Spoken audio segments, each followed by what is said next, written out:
Welcome to Diplomatic Enclave, and this is Mahrukh Hameed.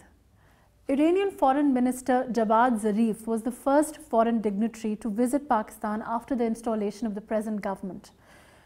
This reflects on the fact that Iran is our neighbor and shares with Pakistan its deep cultural and historical links. Dignitaries from both Pakistan and Iran keep conveying precisely their desire to cement this very old, ancient relationship and ties between two neighboring cultures, and to further strengthen areas such as security, trade, investment and other economic areas. These sentiments are reciprocated by Pakistan and Iranian notables who carry messages of fraternal greetings from each other.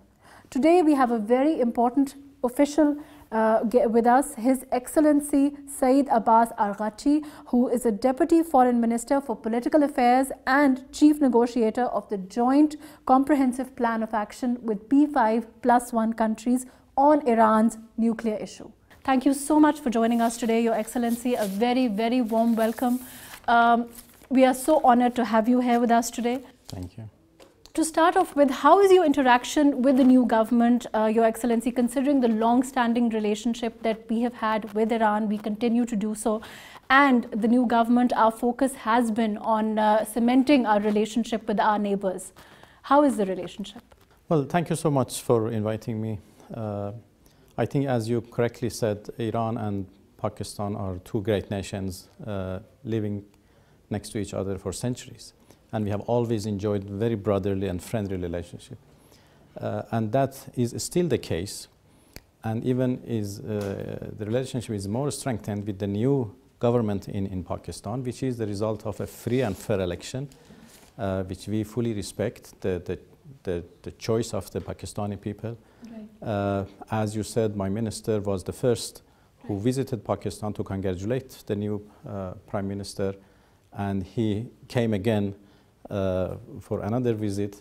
Now I'm here, and as you also mentioned, there are high-level contacts between our military people, between our intelligence people, between our economic people, our trade people. We are working with each other in order to expand our relationship much more than before, and we believe that this is for the interest of the two nations.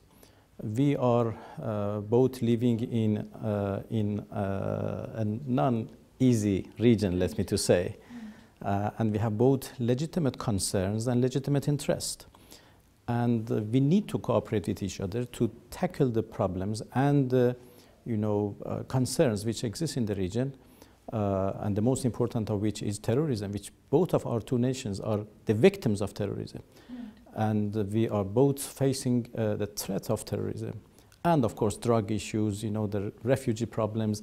We have all shared many problems in the past, and we need to work with each other. And we used to work, and we are now in a position to work even better and to cement our relationship much better than before. Right. Your Excellency, you mentioned a host of issues that we share as two nations, as neighbors also. But, our relationship has not always been smooth. Why do you think that is? Well, no relationship between any two countries has been always smooth.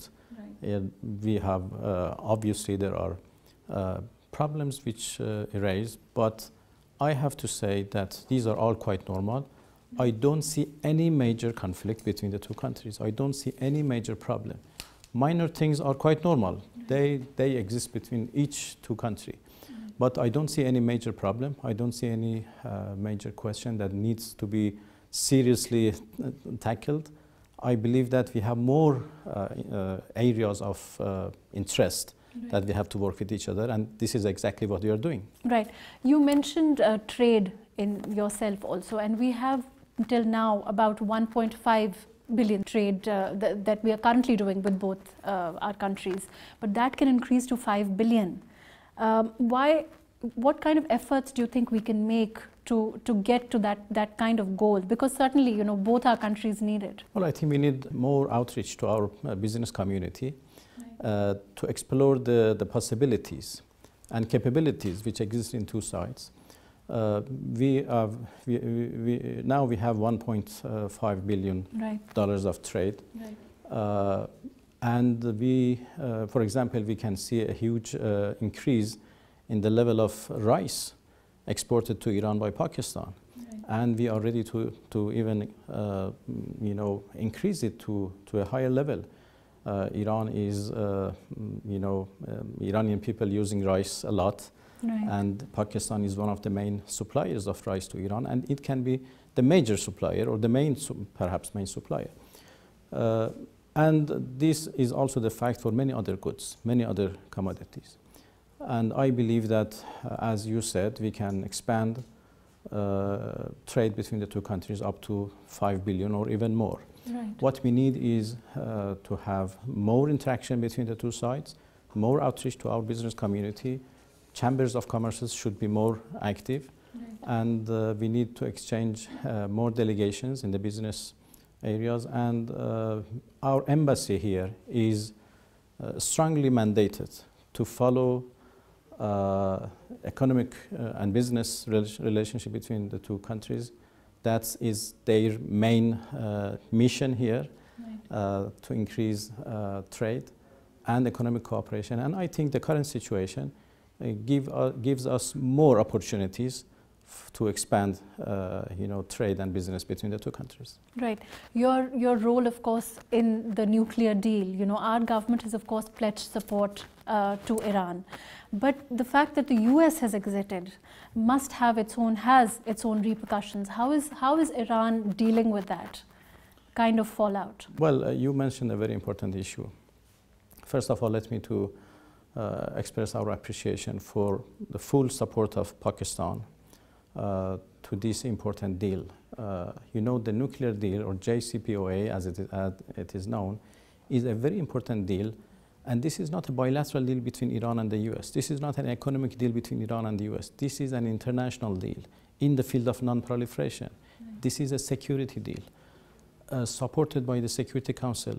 Even more, it's a decision by the Security Council. If you see Resolution 2231, it has not only endorsed the deal, but has integrated the deal into its text.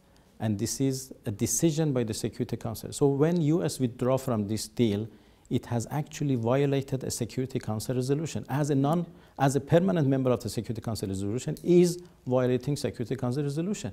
And more, and worse than that, the US is inviting other countries to follow suit, violate Security Council resolution, and and the US is even threatening them to punish them if they don't do that. So at the moment, the European countries do stand firm on this. I have to say that although this is the US policy, but US is isolated in its policy regarding the nuclear deal with Iran. The whole international community, except one or two that you can imagine, have expressed their support to the deal and want the deal to survive and continue. That includes the other participants to the deal, including 3 European countries, the whole European Union, Russia and China, who are insisting to continue the existence of the deal. We are now still committed to the deal, although our benefits from the deal is radically decreased. Our economic dividends of the deal has decreased. But still, we are committed to the deal because, as I said, this is a very important security deal, directly linked with the security of the region. This is what the other participants to the deal fully understand and want to continue the deal. This is our policy for the time being. Of course, we stay in the deal as long as it is at our benefit. But how will you deal with all the repercussions that will affect Iran after this exit from the United States? After the exit of the United States, the US unilateral, unwarranted and illegal sanctions are reimposed against Iran. This is of course costly.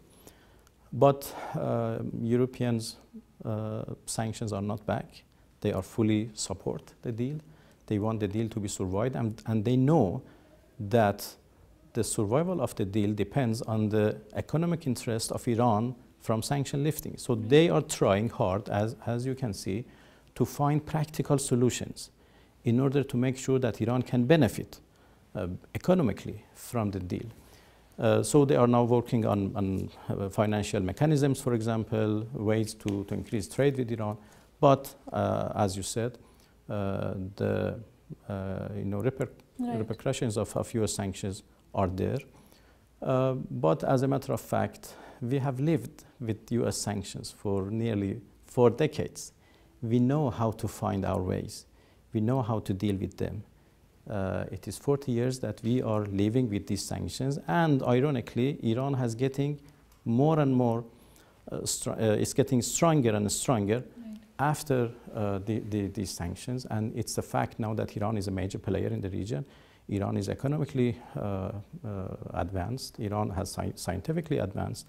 We know how to live with them. We know how to find our ways, and we know how to work with other partners. In fact, your resilience, is also exhibited by the fact that the army spokesman, Abu Fazl Sheikh, has said that Iran will continue to test its missiles, and they will continue to build up their defense and their deterrence capabilities in spite of whatever sanctions the US has imposed. Well, defense is the legitimate right of any country, right? And this is our legitimate, right. To have capabilities to defend ourselves against any threat. And our missiles, it's a fact that are our most reliable means of defense. Right. So these are, our missiles are very important for us. We continue to build up our defense capability. We continue to test missiles as much as needed. They are designed for defense. Right. They have deterrence nature. There is no aggressive policy in our security doctrine, but as a matter of fact, we are not ready to negotiate, let alone compromise on our defense capabilities. Right. What are some of the measures you feel Iran needs to take to combat terrorism, the threat of terrorism? You mentioned that we share it with Pakistan. As far as Iran is concerned and Pakistan, both we've sacrificed in the face of a lot of terrorism. We've made sacrifices. Yeah. Also Iran and like organizations like the ISIS. What are some of the measures you feel Iran needs to take to combat that kind of terrorism? Well, Iran has already taken lots of measures. We have helped the Syrian government. We have helped Iraqi government. We have helped, other governments in our region who are dealing with this ISIS problem. We actually have fought with terrorist elements of Daesh in Syria and other places. We are now concerned about the more presence of IS, Daesh forces. Daesh elements in our neighborhood, especially in Afghanistan, and I think that is a similar threat to Pakistan as well. I believe that we have to join our efforts.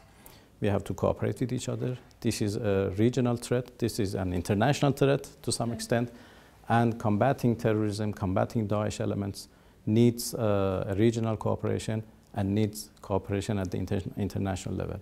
I believe that Iran and Pakistan should work together, and this is one of the purposes of my visit here. Do you feel that in the kind of current scenario that is developing, do you think that Iran may be moving towards isolation as a country? Why should we? Actually, Iran is now a well-respected country, and Iran is known as a country who negotiates. Iran is known as a country who fights with terrorism. Iran is known as a country who is working for the peace and stability of the region. And this has been recognized by the international community. As I said before, in the case of nuclear deal, for example, it is exactly the US which is isolated. The whole world is supporting Iran. The whole world is acknowledging Iran's commitment to the deal and acknowledging Iran's right approach to these negotiations and to the deal that we have made.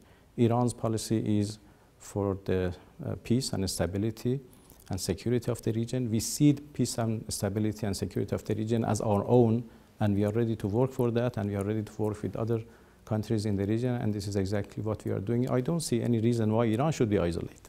Right. How does Iran plan to tackle its economic difficulties? You know, you mentioned yourself that with the sanctions, of course, that things will get difficult even more. What kind of a cooperation can we also extend as Pakistan, considering, of course, that we have our own difficulties also? Well, one of the actually ways that we can tackle our economic difficulties is to working with each other. They are big capabilities in both countries. We have to explore and try to use these capabilities in order to have the interest of our two nations. Trade is, of course, one of the ways in which we can better economically both Pakistan and Iran. Of course, that is one of the major areas. Well, U.S. sanctions have given other countries opportunities to explore new ways of cooperation. Not everything depends on dollar. Right. Now we are working with many different countries based on local currencies. We are working with many countries by finding ways and mechanisms which has nothing to do with the U.S. financial system, which has nothing to do with the dollar. This is a fact that the U.S. is using dollar as a kind of weapon. Now they are talking in Western think tanks on a concept called weaponization of dollar, that the U.S. is using its economic power as a kind of weapon to force other countries to follow U.S. policies. And that has made many countries angry. That has made many countries to rethink about their financial relation with the U.S. So now we are exploring ways and means to work with other countries in currencies other than dollar, in mechanisms other than U.S. financial system. And I have to say that we have been quite successful with our major trade partners. We have been able to develop those kind of mechanisms. And now Europeans are trying to develop a similar mechanism so they can have business with Iran without facing the U.S. financial system. I think that we can do this with Pakistan. I think that there are creative ways that we have to explore in order to expand our trade and finding proper banking channels. That is the most important and the most difficult issue now, how to create a banking channel which can work without facing U.S. sanctions, without facing U.S. penalties. I believe that that's quite possible. We have been able to develop that banking channels with some other countries. And if we can resolve this problem, which I'm sure we can, then trade can be expanded without facing any difficulty. When we talk about economic opportunities, certainly CPEC is a huge opportunity, and Pakistan has always encouraged its neighbors, as friendly as, of course, Iran and our long-standing relationship. But why not take benefit of CPEC? Iran can certainly benefit from that kind of, economically huge initiative that it is. Well, I fully agree with you, and that is one of the subjects in our bilateral discussions. And as you know, I have political dialogue between today with my Pakistani counterpart, and that would be one of the main subjects in our discussion. There have been concerns about Chabahar. Iran has tried to address them, but has it been able to do so, do you think? Well, I don't see any reason why there should be concerns. Right. We don't see any concern. Chabahar is a very important port in the Iranian side. We have another important port in the Pakistani side, Gwadar. Right. We see these two important ports as complementary, as two major ports in the same region which can complement each other, which can cooperate with each other. And this is our policy. We don't see any reason why these two ports should compete with each other. While there are huge interests that we can share, we can cooperate with each other and increase the level of interest in both sides. So I don't see any concern. I don't believe there should be any concern, and we are ready to tackle any concern if anybody in the region feel about them. Right. You talk about cooperation between Pakistan and Iran, and certainly, both the countries are committed to that. What about border management, considering that, it's become a real issue lately with regard to both, Afghanistan and India also. And we've always, as far as Pakistan is concerned, we've always been committed to helping Iran if it's border management also, considering that, like I said, it's become an issue. Well, it's becoming an issue out of the will of Iran and Pakistan's governments. Unfortunately, there are some problems, insurgencies in the border, which has created, headaches, sometimes difficult problems for both sides. As you know, nowadays we are facing a problem of kidnapping 7 Iranian border guards. They were 12, but right. 5 of them were already released, thanks to the efforts of Pakistan's army and government that we really appreciate. But still, 7 of them are there. This shows that we need more cooperation to manage our borders. As I said at the beginning of this interview, the number of contacts and interactions between our military people, especially in the borders, have already increased. There are high-level contacts between our military people, high-level contacts between our border people, and I believe that this is one of the major areas that we should intensify our cooperation in order to manage the security of our borders, which is of utmost importance for both sides. As far as peace with Afghanistan is concerned, do you think Iran can play, a more prominent role? Well, I think every neighbor to Afghanistan should play a prominent role. I don't see any solution for peace in Afghanistan without participation of neighboring countries, and that includes both Iran and Pakistan. That is one of the major areas of concern and interest for both Iran and Pakistan, and of course other neighboring countries. I believe that we need to work with each other for the peace in Afghanistan. Peace in Afghanistan is directly linked with peace in Iran, and I'm sure in Pakistan. Without peace and stability in Afghanistan, we would face a new wave of refugees, a new wave of immigrants. We would see increase in the level of drug smuggling and terrorist elements. So that is for the interest of both Iran and Pakistan to help peace and stability in Afghanistan. And we have to work with each other. I don't see any other way. That has been always in the agenda of our bilateral relations. Do you think Iran can play a larger role, perhaps? Well, everybody should play a larger role. It's a fact that Afghanistan is not in a proper situation, and we all should help. We took part in last week in Geneva conference, Pakistan as well.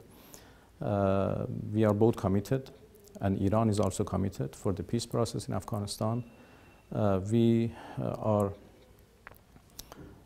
actually following with concern the presidential election in Afghanistan, which is of utmost importance for the stability of this country.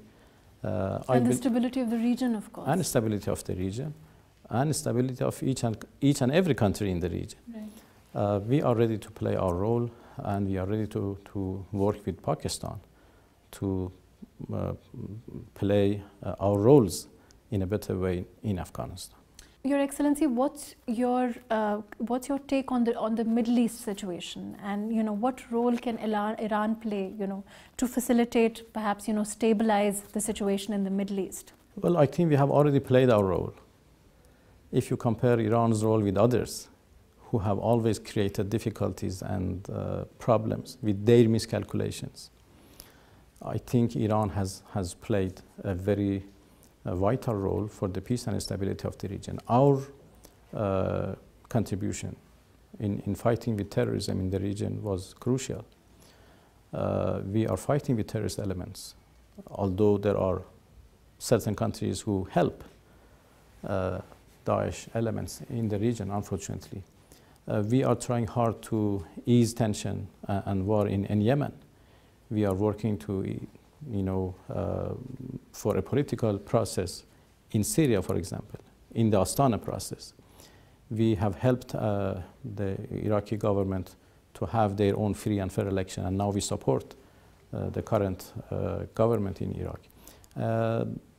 This is our firm policy. We see our own peace and stability in the peace and stability of the region, not only in our eastern side, which is Afghanistan and Pakistan, but also in the other side, which is mostly related to the Middle East and Middle East problems. Unfortunately, the Middle East is not in a good shape because of, let me to say, a collection of different problems and crises in the region. And by the way, I have to say that among all these problems, there is only one example that the problem was resolved through negotiations and peaceful settlement, and that was Iran's nuclear question. Right. That is the only example in the region that we were able to go for a win-win game, find a negotiated solution. And if we lose that, we only contribute to more tension and more problems in the region. And this is exactly what the US is doing. And we don't really understand why they are destroying the only achievements of diplomacy in our region. We hope that diplomacy can prevail. We should prevent bloodshed, which is unfortunately going on in many different parts of the region. We should avoid tension. We should de-escalate tension. And we have played our role in our neighborhood, and we are ready to continue. Pakistan, of course, also has a unique role to play now with regard to Saudi Arabia and within the Middle East.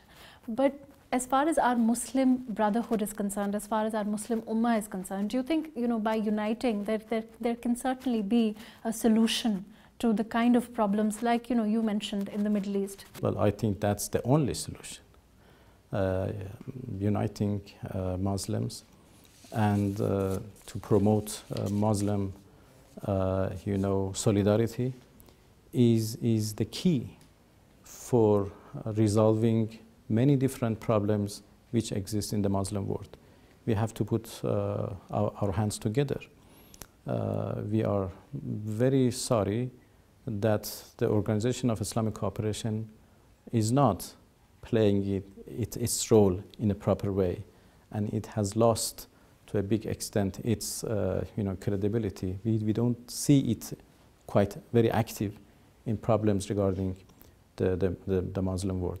Pakistan is doing well. Other countries are doing well as well, and Iran is thinking in the same line. We appreciate, for example, the Pakistani's effort to mediate between different Muslim countries, even between Iran and Saudi Arabia, which we welcomed. And we hope that other countries join Iran and Pakistan in uniting the Muslim world and trying to resolve our problems by ourselves in the region. But do you think Iran can itself play a larger role in uniting perhaps the Muslim countries? Well, we are doing whatever we can, and we are ready to continue our efforts. We have worked hard to avoid further tension between Shia and Sunni, for example, which unfortunately it looks that it's like a policy for certain countries inside and outside the region to increase tension between different religions in the region. We are very much concerned about rising tension between Shias and Sunnis. We don't see any major difference between the two, and we do believe that they both should be united for the sake of Islamic Ummah. And this is our policy, and we are ready to do our share even more than before. Do you think Pakistan can facilitate this, the same cause perhaps in a more in more, do more, in your opinion? Of course it can. Of course it can. Pakistan is a great nation and has been a major member of the Islamic world. In many problems and difficulties in the Muslim world, especially in the question of Palestine, we have seen Pakistan is playing an important role, and we want Pakistan to continue its role, and we are confident that the new government would continue the same role in working for the unity of the Islamic Ummah, and I'm sure Pakistan would find Iran as a good partner. Right, of course, but how can you tell us a little bit, how has Iran changed in the recent and grown as a nation, over time recently? How do you feel that, as a nation, Iran has evolved over time? Well, Iran has 7,000 years of history. Right. Iran is a great nation, it's a big civilization, and it has been always, worked as a great civilization, and we continue to play that role. Right. Culturally, linguistically also, Pakistan and Iran share a lot of heritage, a lot of culture, as far as Iqbal's poetry is concerned, a lot of it is Persian. Yeah. So, well, you are quite right. Iqbal is a very well-known poet in Iran. Many Iranians know his poems by heart.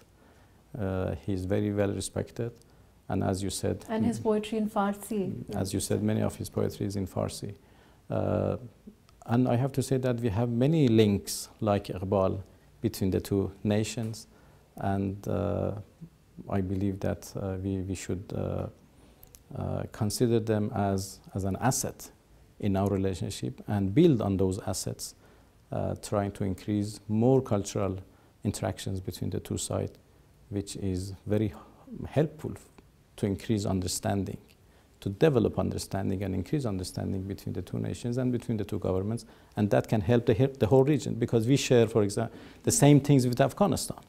It's the same cultural links exist with Afghanistan, to some extent with India. So why we don't use these links, why we don't use these assets, cultural assets, to build understanding and then build peace and stability. Do you think that Iran can play a role between, perhaps as mediator between India and Pakistan at some stage? Well, we are friends to both of them. If requested, we are ready to play anything we can do. Right. Thank you so much, Your Excellency. Thank you for your time. Thank you for your valuable input today. My pleasure. Thank you very much for this interview.